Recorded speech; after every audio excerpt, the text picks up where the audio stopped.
이렇게 여러 어르신들 뵈니까 그 표정들이 한 분 한 분 아주 참 뵙기에 참 좋습니다. 아마 추석을 즐겁게 보내신 것 같다는 생각이 듭니다.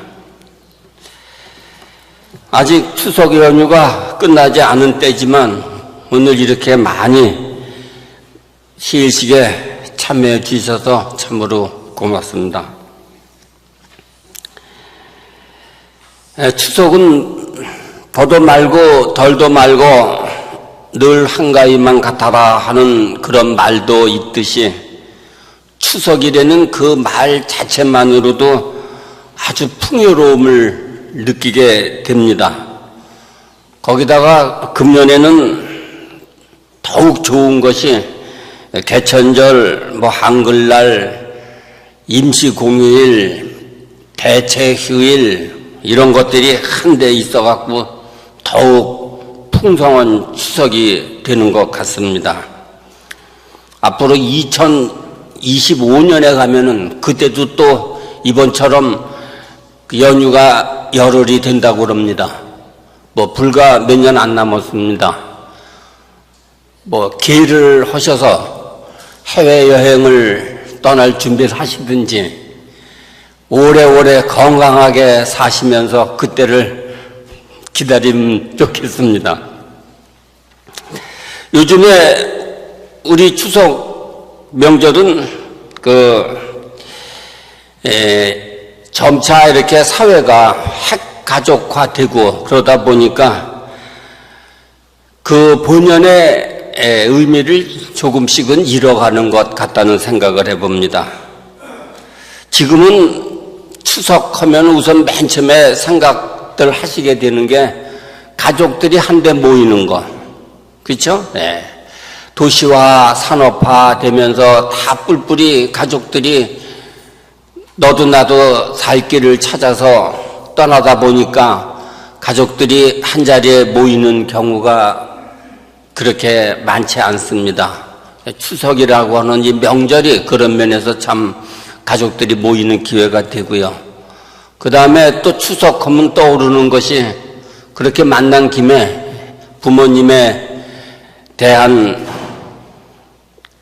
그 부모님의 은덕과 자신의 근본을 한번 되돌아보는 그런 차례 모시는 날, 이런 의미가 있겠습니다. 그리고 또 오래도록 쉬지 못하고 이 직장이나 아니면 다른 일에 바빴던 분들한테는 휴식의 시간이라는 그런 의미가 또 있겠습니다. 그래서 여행을 가족 단위로, 친지 단위로 이렇게 여행을 떠나면서 재충전의 기회로 삼는 그런 분도 있을 겁니다. 근데 본래 이 추석 명절의 시작은 아마도 한 해 동안 애써서 가꾼 곡식이나 과일 이런 것들을 천신이라고 하는데요. 그런 곡식이나 과일들을 조상님께, 하늘님께 바치는 그런 감사의 마음에서 시작된 것으로 알고 있습니다. 추석하면 우리는 신라 때부터 시작된 한가위 날, 이 풍습을 생각하게 되지만 그 이전부터, 훨씬 이전부터 우리 민족은 수학의 기쁨을 또 감사의 마음을 무슨 동맹이니 영곤이 무천이니 하는 그런 제천 의식으로 표현해 왔었습니다.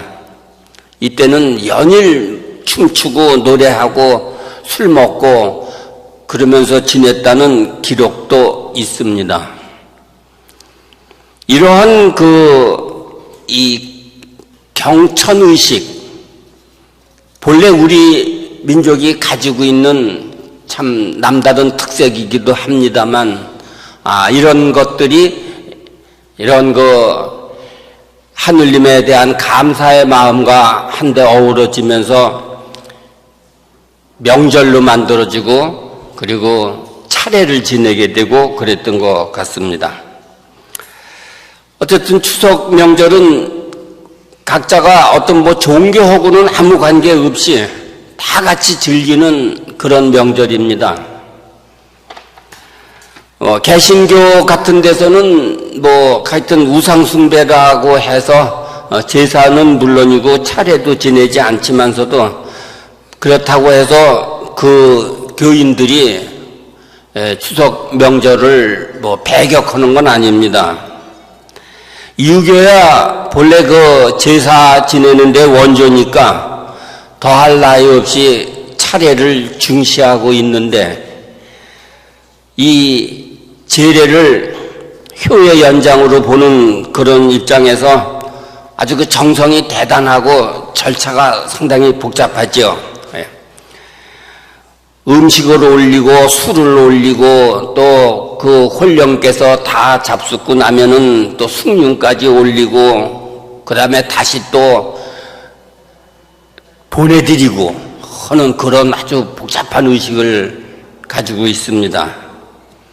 불교도 물론 평상시에 천도제다 영가다 해서 죽은 이를 극락으로 보내드리는 의식이 있으니까 불교라고 해서 추석을 배격할 이유는 없습니다. 오히려 이 불교에서도 그 추석에 합동다례라고 하는 행사를 한다고 하는데 본래 불교에는 이 7월 보름날, 백중날, 우란분제라고 하는 제를 올린답니다. 그런데 그것이 이렇게 이제 세속화되면서 추석날로 바뀌어갖고 추석날 조상님에 대한 그 합동다례를 올린다고 합니다. 천주교도 차례를 지내더군요. 대신사 때만 해도 참 서학이 많은 핍박을 받은 이유가 조상에 대한 제사 자체를 거부했기 때문이잖아요. 그것 때문에 순교도 하고 그랬었는데 요즘 천주교는 그때하고는 완전 달라졌습니다.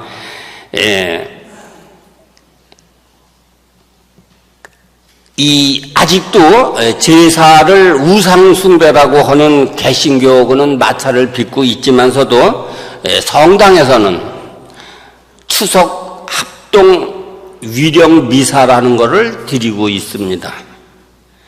가정에서 차례 지내는 것보다는 이 성당에서 그 위령 미사를 함께 하는 것을 권장하고 있지만 어쨌든 거기서도 음식을 차리고 이 분향도 하고 절도 하고 하는 식으로 해서 우리의 전통적인 그런 차례 형식을 그대로 같이 가고 있습니다. 어쨌든 종교가 어떠하든 간에 우리가 부모님의 은덕을 생각한다는 면에서는 어떤 다른 이의가 있을 수 없을 겁니다.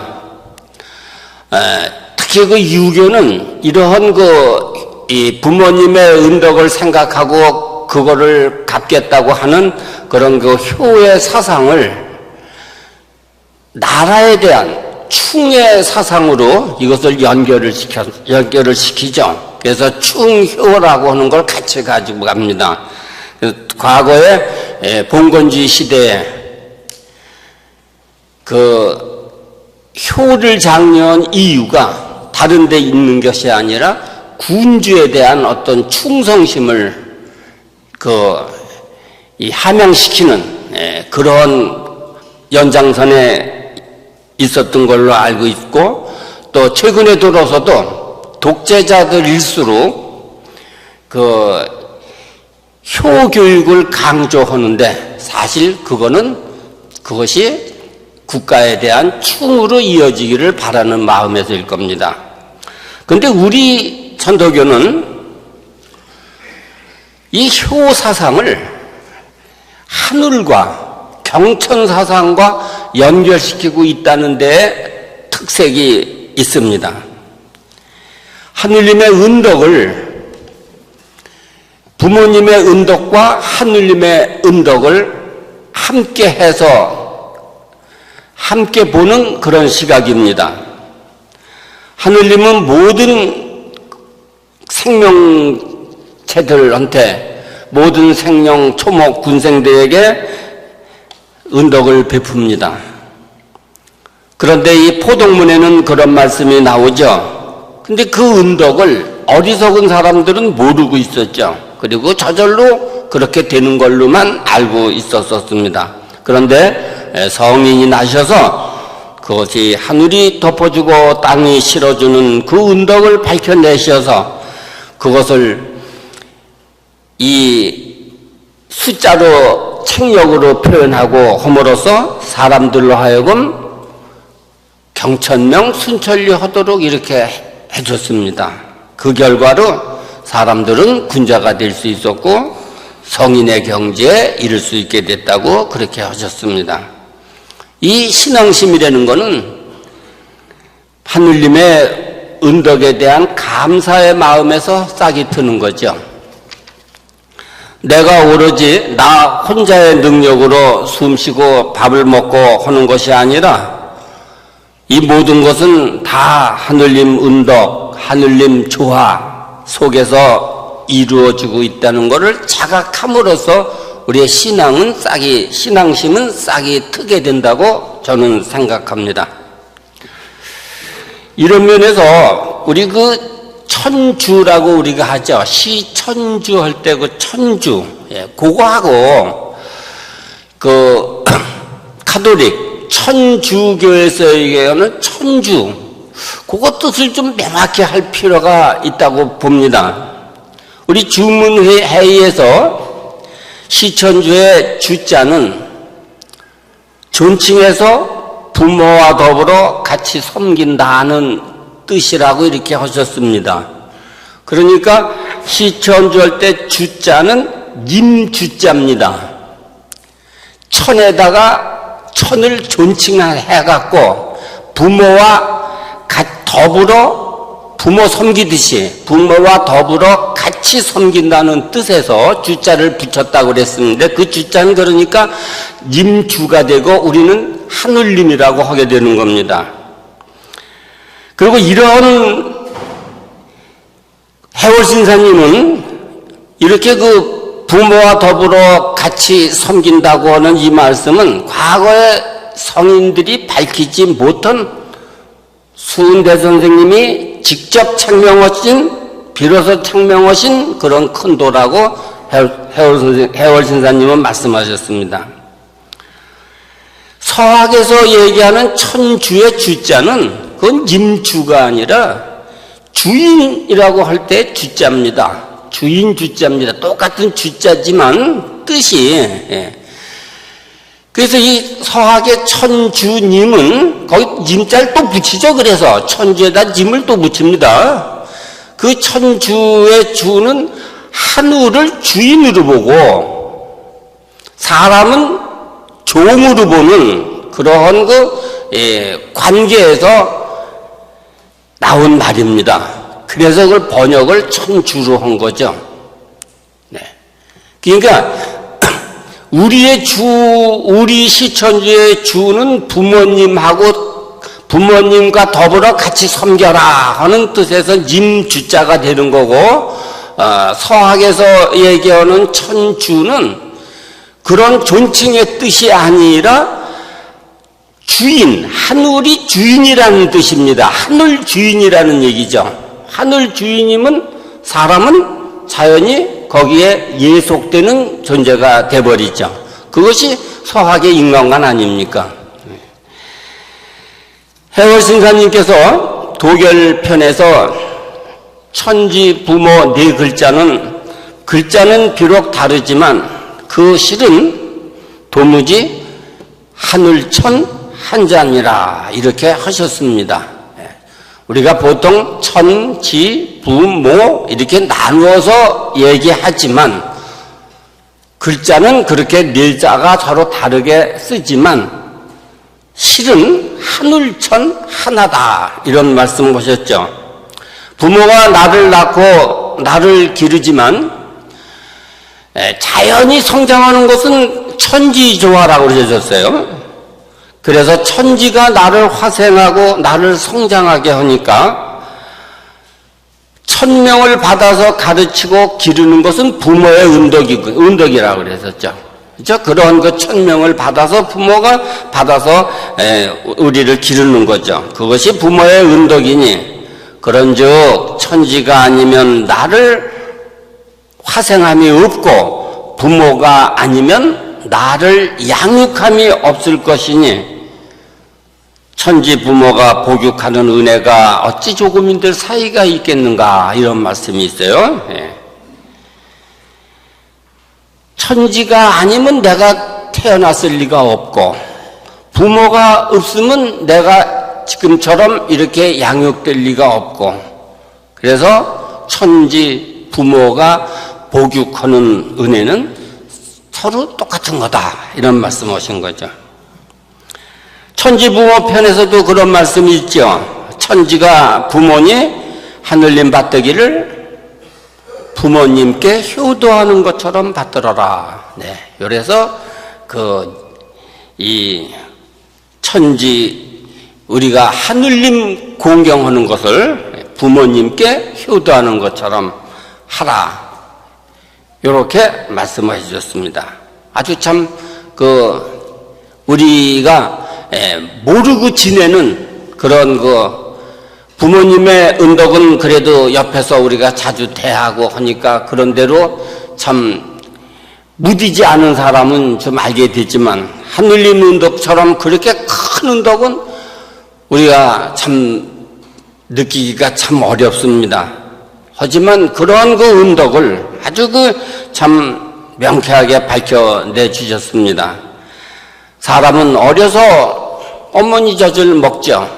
그리고 커서는 오곡을 먹는데 이 오곡은 바로 천지의 녹이다 이런 말씀도 있었습니다. 뭐를 섬긴다는 것은 또 믿는다는 것은 일단 감사하는 마음에서 시작이 된다고 봅니다. 그리고 이 수행하는 사람들은 한편으로는 이 감사하는 마음을 기르는 것, 그것도 아주 중요한 수행자의 자세라고 생각합니다. 감사의 마음은 상대방을 공경하는 마음이죠. 상대방에 대한 공경함이 없이는 나에게 베풀어지는 은덕으로 받아들이지 못하게 될 겁니다. 내가 지금 가지고 있는 것이 주변에서 누군가가 함께 해주고 있어서 그 결과로 이루어지는 것인데 그런 상대방의 은덕을 알려면 상대방을 공경하는 그런 마음이 있어야 감사의 마음이 생길 겁니다. 또 감사의 마음은 무엇보다도 먼저 참 자신이 받은 것에 대해서 충분히 만족하고 기뻐하는 그런 데서부터 출발한다고 봅니다. 자기 처지에 대한 만족감, 또 기쁨 이런 게 없다면 감사의 마음은 생길 수가 없게 되죠. 더 많은 것을, 더 좋은 것을 바라는 욕심으로 가득 차 있다면 그 사람의 하루하루는 늘 감사의 마음보다는 서운함과 불만의 마음이 더 앞설 것입니다. 특히 추석을 맞이해서 추석과 같은 그런 명절을 맞이해서 또 하나 우리가 생각해야 되는 감사의 마음은 자신이 가진 것을 나눈다는 데에 그 의미가 있다고 봅니다. 내가 얻은 것이 나 혼자만의 노력으로 이루어진 것이 아님을 안다면 당연히 그 몫도 함께 나누어야 할 겁니다. 그렇게 함으로써 거기서 진정한 기쁨을 누릴 수 있게 되리라고 봅니다. 아직 추석 연휴가 안 끝났습니다. 이번 기회에 그 거동이 불편하신 분이나 참 그 와병중에 계신 분들, 평소에 찾아뵙지 못한 어르신들 이렇게 찾아뵙는 그런 기회가 되기를 바랍니다. 경청해 주셔서 감사합니다.